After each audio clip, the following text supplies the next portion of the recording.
ઈષ્ટદેવ ભગવાન શ્રી હરિ તેમજ આપ સર્વ હરિના લાડીલા ભક્તો,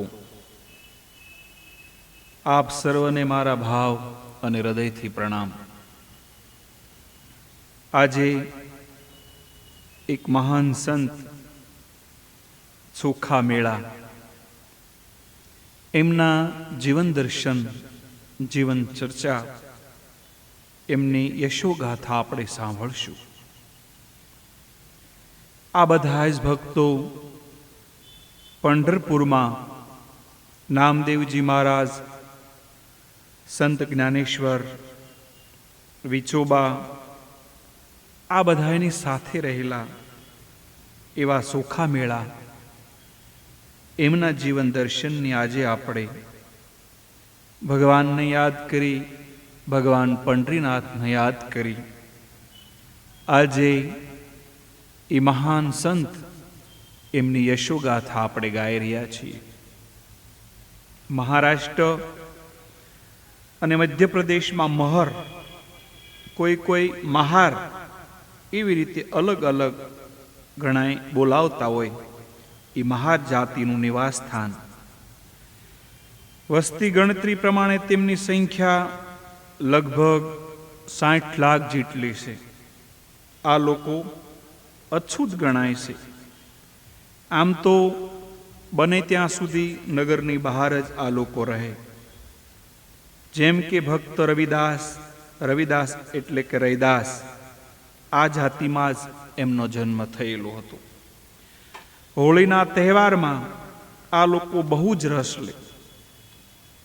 ઉચ્ચ વર્ગના લોકો પણ મહાર લોકોના ઘરમાંથી દેવતા લાવી હોળી પ્રગટાવે અને ભગવાન વિઠ્ઠોબા, શિવ, એમની ભક્તિ કરે.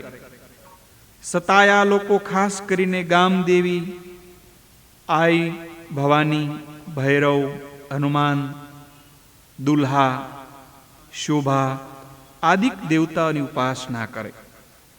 માહોરના ઘરમાં દેવતાઓની મૂર્તિઓ હોય જ, અને નાગપંચમીના ઉત્સવ વખતે આ લોકો નાગની પૂજા કરે. લોટ અને ગોળ મેળવી નાગ દાદાની મૂર્તિ બનાવે અને પૂજા કર્યા પછી એ મૂર્તિને જ પ્રસાદ રૂપે આ લોકો ખાય. હોળીમાં અને દુર્ગા પૂજા માટે નવરાત્રિમાં એમના ઉત્સવ કરે. અમાસ અને પૂર્ણિમાએ પણ આ લોકો પૂજા અર્ચના કરે જ. માહોરમાં સરળ ભક્તિ માર્ગ સ્વીકારનારા અનેક લોકો જોવા મળે. કોઈ શિવરાત્રિ કે એકાદશી એમનો પણ ઉપવાસ કરે અને ભગવાન વિઠ્ઠલનાથની ભક્તિ કરે. ઘણામાં કીર્તન અને ભજનમાં ખૂબ અનુરાગ જોવામાં આવે. કોઈ મહારના મધુર કંઠે ગવાતા કીર્તન ભક્તિની કેળવણી પામેલા વિદ્વાનોને પણ ફાંફા પડે અને બ્રાહ્મણો પણ અશ્રુ વહાવતા થઈ જાય એવી એમનો સ્વર, એમની કીર્તન ભક્તિ આપણને જોવા મળે. આવા જ એ ભક્તિમય મહાર કુટુંબમાં ભક્ત ચોખા મેળાનો જન્મ થયો. તેમની જન્મતિથિ એમનો કોઈ જ પતો મળતો નથી. મંગલવેડા ગામમાં ચોખાનો જન્મ થયેલો. પંઢરપુરની બાજુમાં સાંગલી રાજ્યનો આ એક તાલુકો છે. એ જાતિનો વ્યવસાય રસ્તો સાફ કરવાનો અને મરેલા ઢોર હોય એને ઢસડી જવાના. એ દ્વારા ચોખા આજીવિકા મેળવે અને એનું ઘર બાર ચલાવતા. ચોખા પંઢરપુરના દેવતા ભગવાન વિઠ્ઠોબા એમના મહાન ભક્તો હતા. એ પ્રદેશમાં બંગલાની જેમ વિઠ્ઠલ અને કૃષ્ણને કી નામની લોકો જ પૂજા કરે. ભક્ત હોવા છતાં ચોખા અત્યંત નમ્ર ભાવવાળા હતા અને અત્યંત હતા. એટલે કે તે જમાનામાં રિવાજ અનુસાર એમના મંદિરમાં પ્રવેશ કરવાનો અધિકાર ન હતો. બહાર બેસીને તેઓ ભજન કીર્તન કરતા. જ્ઞાનદેવ અને નામદેવને જ્યારે પંઢરપુરમાં આવીને મળ્યા, તે જ પુણ્યક્ષેત્ર પર ચોખાએ ત્યાં હાજર હતા અને એમને ગુરુ તરીકે સ્વીકારેલા. બહારના ભક્તોની પદરજમાં આલોટીને જ્યારે ભક્તરાજ સોખા કીર્તન કરતા ત્યારે કઠોર પથ્થર પણ પીગળી જાય એવી રીતે એમની ભક્તિ હતી. તેમની બહેન નિર્મળાબાઈ પણ ભક્તિમાં ખૂબ લીન રહેતા. એક મહાર કુટુંબમાં ચોખાના લગ્ન થયા. એમની પત્ની અને એમના સાળા એ પણ ભગવાનના ભક્તો હતા. વિવાહ પછી ઘણાય દિવસ સુધી એમને કંઈ સંતાન ન હતું. બધાએ કહ્યું, ચોખા, પુત્ર માટે તો ભગવાનને પ્રાર્થના કર. ચોખાએ કહ્યું, જો ભગવાન મારા ઘરમાં ભક્ત બાળકને જન્મ આપે તો જ હું સંતાન ભિક્ષા માગી શકું. શું હું મારા પોતાના માટે કોઈ ચીજ વસ્તુ જે પ્રિય ગણી શકું? જો હું એમ કરીશ, કોઈ ચીજ સાહીશ તો કરીશ કે તેમના દાસ માટે આ ઘર પર ઉત્સવ હોય. જો તેમને ઠીક લાગશે તો પોતાના સેવકને આ ઘરમાં એમને મોકલશે. પોતાના પુત્ર જન્મ પર સુખાએ આશીર્વાદ લીધો. પ્રભુની સેવાને કાર્યો જ તમારું વ્રત બનો. માટે પુત્રનું નામ પાડ્યું કર્મા. કર્મા પણ મોટા ભક્ત થયા. ચોખાના ગીતોથી ફલિત થયા અને ધૃણા કરનારા લોકો તેમને દૂર ચાલ્યા જવાનું કહેતા. બધાએ મળી કહેતા, મંદિરથી દૂર ખસી જા, દેવતાના સ્થાનને અપવિત્ર ન કરો. ચોખા ત્યારે ગાતા, મંદિરથી દૂર ક્યાં જાઓ, આ દેહ પણ મારું મંદિર જ છે ને. મારા અંતઃકરણમાં જે ચિંતમનય દેવતા બિરાજમાન છે એનું જ ધામ બહાર પણ સર્વત્ર છે. તેમણે કહ્યું, ઠાકોર, હું તો તમારા દ્વારનો કૂતરો છું. પથ્થરો મારવા છતાંય હું તો અહીં જ પડ્યા રહેવાનો. આંતરનાદ કરીશ. તમારો દીનહીન સેવક સુખા અત્યંત હોવા છતાંય એના હૃદયની ભક્તિ શીતળ અને શાંત છે. ઠાકોર, આ ભક્તિથી હું તમારી પૂજા કરવાનો. વરસાદ આવે ત્યારે ઊંચે સ્થાને પાણી નથી રોકાતું. પાણી તો જ્યાં ઢાળ હોય ત્યાં જ નીચાણવાળા વિસ્તારમાં ભરાય. દયા કરી જો મને નીચ બતાવ્યો તો તમારી પ્રસાદ સુધાથી મારા જીવનને પરિપૂર્ણ કરી દો. મારી શૂન્યતા દૂર થાઓ.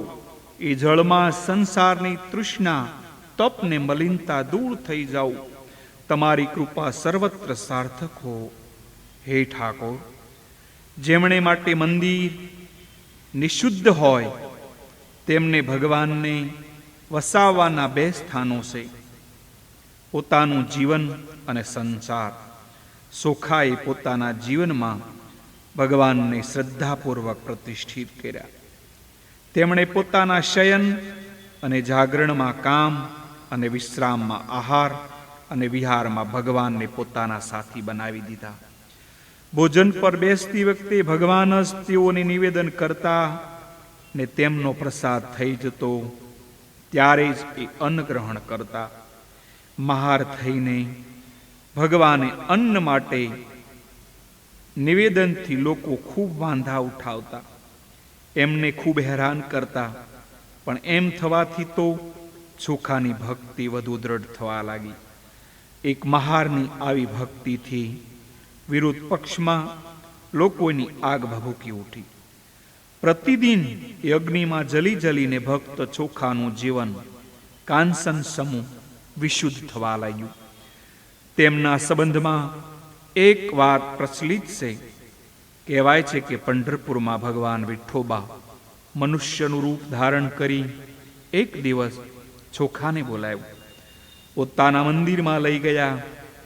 અછૂત ચોખા મંદિરમાં જવા નહોતા ઈચ્છતા, પણ ભગવાન જબરજસ્તીથી એમને ખેંચી ગયા. મંદિરની અંદર જઈને ઠાકોરે કહ્યું, ચોખા, આ લોકો મને ખુલ્લા દિલથી ભજનનો સંભળાવતા નથી. કેવળ બાહ્યચાર ખાતર જ તેઓ ભજન કરે છે. મારા હૃદયને એવા ગીતોથી પરિતૃપ્ત થતી નથી. અત્યારે કોઈ માણસ હાજર નથી. તું ગીત ગા, બેઠો બેઠો હું એકલો સાંભળીશ.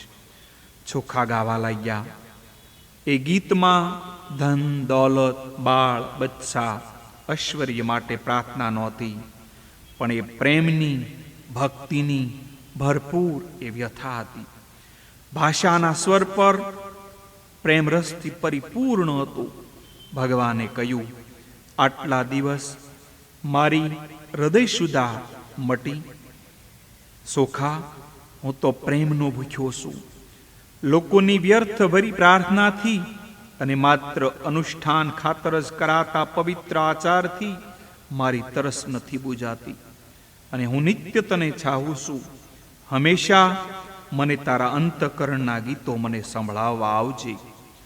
છૂટા પડતી વખતે ભગવાને ચોખાને પોતાનો પુષ્પહાર પહેરાવી દીધો. આ ક્રમ રોજ ચાલવા લાગ્યો. લોકોએ સાંભળ્યું કે મંદિરની અંદર મોડી રાત્રે જળજીવ જંતુ જંપી જાય ત્યારે કોઈ ગાય છે. સોખાને ઘેર બીજા દિવસ ભગવાનની માળા દેખાઈ ગઈ. એક દિવસ પુરોહિતો, પંડિતો અને બ્રાહ્મણોએ મધ્યરાત્રિએ ગીત સાંભળ્યું. તરત જ મંદિર ખોલીને જોયું તો મંદિરની અંદર ચોખા બેઠા છે. ઠાકોરની સમીપ બેસી પ્રેમથી પ્રભુ પ્રાર્થના કરે છે. તરત જ લોકો લાકડીથી મારવા અને ઝૂડવા લાગ્યા. ઠાકોરે ચોખાને પકડી રાખ્યા. લોકો એમને તો જોઈ શકતા ન હતા. પાછળથી જાણ્યું કે મૂર્તિમાંથી લોહીની ધારા વહી રહી છે. પણ સોખા તો બેપરવાહ બનીને ગાયે જતા હતા. મંદિરના અધિકારીએ ચોખાને નિર્દયતાપૂર્વક મારીને મંદિરની બહાર હાંકી કાઢ્યા. બીજે દિવસે પ્રાતકાળે ચોખાએ ભક્તિ કરતી વખતે ગાયું, કોની જાતિ અને કોનું કુળ. તમારા પ્રેમનો કણમાત્ર જો જીવનમાં મળે, હું જન્મ જન્માંતર નીચ રહું. મને ઉચ્ચ ન બનાવતો, નીચ જ રાખજે. મારી સંપૂર્ણ શૂન્યતાને તમારા પ્રસાદ રૂપી સભર કરજો ને પોતાના પરાયાને મારો ભેદ ટાળી દેજો. હે વિશ્વંભર, હે પંડરીનાથ, આ બધી જે પરાયાપણાની જે ભેદભાવ છે તે દૂર કરજે. આ બધા ગીતોથી શું પંડા પુરોહિતના દિલ પીગળે? નહીં જ. તે પ્રમાણે સ્થાનિક મુસલમાન રાજા પાસે ફરિયાદ કરી. ચોખા મેળા અંત્ય જ માહોર હોવા છતાંય રાત્રે સુપે રૂપે વિઠોબાના મંદિરમાં પ્રવેશ કરે છે, એટલે એને યોગ્ય વિચાર થવો જોઈએ. આશ્ચર્યની વાત તો એ છે કે આ બનાવમાં મુસલમાન શાસનકર્તાએ પણ ચોખાને દોષિત ઠરાવી નિષ્ઠુરતાથી દેહાંત દંડની શિક્ષા એમને ફરમાવી. રાજાએ કહ્યું, હાથ પગ બાંધી બળદો દ્વારા ઘસડાવી એને વધ કરો. પણ આ સંકટ સમયે સંકટહારી સર્વેશ્વર જ એમની રક્ષા કરી શકે. એ વિશે ભક્તોમાં જે વાત પ્રચલિત છે તે આ છે. સોખાને દેહાંત દંડની આજ્ઞા થયા પછી પુરોહિત મંદિરમાં જઈને જોઈએ તો સર્વનાશ. ઠાકોરની મૂર્તિ જ મંદિરમાં નહોતી. બધાઈને મળીને 100 તરફ ખૂણે ખાંચરે શોધ કરી, પણ મંદિરની અંદર ઠાકોર ક્યાંય જ ન દેખાણા. તે ન જ દેખાણા. પૂજા કરનારા આવનારાઓને દર્શન માટે આવનારા બધાએ જોયું તો મંદિરમાં ભગવાન ન મળે. સૌને થયું ત્યારે ભગવાન ક્યાં હશે? સોખા જ્યારે મરેલા પ્રાણીઓને ખેંચતા હતા ત્યારે જાણે કોઈ અદૃશ્ય મૂર્તિ પણ તેમની સાથોસાથ તેમનો બોજો ઓછો કરી ચાલતી હતી. એ મૂર્તિ સ્વયં દેખાતી ન હતી, પણ દેખાતા હતા માત્ર તેના ગળાની પુષ્પમાળા અને રત્નમાળા. એની સૌરભથી દિશાઓમાં મહેક પણ પ્રસરી રહી હતી અને માળાની સુગંધ પણ ઉઠી રહી હતી. લોકોએ ચોખાની ક્ષમા યાચી. ચોખાએ કહ્યું, ભાઈઓ, આપ સૌ મારી ક્ષમા કેમ યાચો છો? મને તો પ્રહારોની ચોટ નથી લાગતી. તમારા આઘાતથી જેને ચોટ લાગી હોય એમની ક્ષમા માગો. કહેવાય છે કે ત્યાર પછી છેવટે મૂર્તિ આપોઆપ મંદિરમાં આવી ગઈ અને ચોખાના મૃત્યુદંડની સજાનો આ પછી અમલ કરવામાં ન આવ્યો. ભક્ત વત્સલ ભગવાન માટે પ્રેમીનું હૃદય એમનું પ્રિય સ્થાન છે. રાજસી પૂજા અર્ચનાથી શું ક્યારેય કોઈ તેમની પામી શકતું નથી. ભક્ત તુકારામના અભંગમાં પણ આની પ્રતીતિ થાય છે. ભક્તિના શ્વાસોશ્વાસમાં અભિમાની બની પોતાના સાંસારિક કર્તવ્યથી ક્યારેય શોકાચલિત નહોતા થયા. એકવાર એમના ગામની ઊંચી દિવાલ એક જગ્યાએથી ભાંગી પડી. લોકરક્ષા માટે એની મરામત ન કરવાની કામ ચાલે એમ નહોતું, એટલે લોકો એમની મરામત કરવા તૈયાર થયા. એનું એક સ્થાન બહુ જ ભયગ્રસ્ત હતું. બધા એને હટાવી આ અતિ વિષયજનક સ્થાનમાં ભક્ત ચોખા કામ કરવા લાગી પડ્યા. કહેવાય છે કે ત્યારે એકાએક એ દિવાલ તૂટી ગઈ અને કેટલી વ્યક્તિઓની સાથે ચોખા પણ દબાઈને અવસાન પામ્યા. સને 1338નો આ પ્રસંગ બન્યો હતો. ચોખાના આ આત્મસમર્પણથી લોકો વિપત્તિથી મુક્ત થઈ ગયા. આટલા દિવસો સુધી ચોખાને નહીં સમજી લોકોએ સ્પર્શ પણ ન કર્યો. ચોખાની મહત્તા સમજુજનોને સમજાય છતાં ત્યારે પણ અનેક લોકો ચોખાના આત્મવિસર્જનના મહત્વને સમજી ન શક્યા. લોકો ભલે એ સમજે કે ન સમજે, પણ ભગવાનના સેવક ચોખા તો જનકલ્યાણને અર્થે પોતાની જાતનો ઉપયોગ કરી ધન્ય ધન્ય થઈ ગયા. એ દેહને તો એક દિવસ પંચભૂતમાં મળવાનું જ હતું. એ દેહથી જો બધાનું કલ્યાણ થઈ શકે તો એના જેવા સૌભાગ્યની વાત બીજી હું હોઈ શકે. ભક્તોનું કહેવું છે કે જે સાલમાં ચોખાનું મૃત્યુ થયું એ જ વર્ષે વસંતોત્સવ પહેલા એક દિવસ ભગવાન ચોખાને ઘરે લાવી હાજર થયા. ચોખાએ કહ્યું, આ શી લીલા છે પ્રભુ? ભગવાને કહ્યું, આ લોકોના સામાન્ય રંગથી મારી તૃપ્તિ થતી નથી, એટલે તારી સાથે મારે હોળી ખેલવા માટે આવ્યો છું. ચોખાએ કહ્યું, પ્રભુ, જીવનભર આ પ્રેમના પાવનમાં જલી જલીને આપના રૂપની દેદીપ્ત પ્યાર શોભાવી નિહાળ્યો છે. એ અગ્નિમય હોળી રમવા માટે હજુ શું બાકી છે? ભગવાન બોલ્યા, કેમ વળી? પ્રેમના રંગમાં તે મને હજી સુધી રંગ્યો જ નથી. મારી પિચકારીમાં બજારમાંથી ખરીદીને રંગ રોળી શું તમારી સાથે પ્રેમની હોળી રમી શકાશે? જે દિવસે મારી રક્તધારાથી તારા શ્રી શરણને રંગીશ તે દિવસે મારું શ્રીરંગ રમવું પૂર્ણ થશે. સસ્તા રંગથી રમતથી તમારા પ્રેમનું અપમાન નહીં કરું પ્રભુ.